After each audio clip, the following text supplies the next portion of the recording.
யாஸ்மா, என்ன பண்ற? எங்க அம்மா பர்ஸ்ல இருந்து காசு எடுத்தேன். அவங்களுக்கே நீ கொடுத்தாதான் காசு. அவங்க பர்ஸ்ல இருந்து நீ எடுத்தனா அவங்க செலவுக்கு என்ன பண்ணுவாங்க?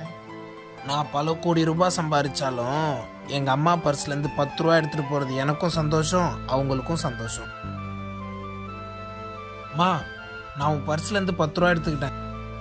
10 ரூபாய் என்னப்பா பத்தும்? அது 100 ரூபாய் இருக்குது, எடுத்துட்டு போக வேண்டியதானே. இல்லம்மா, எனக்கு இது போதும்.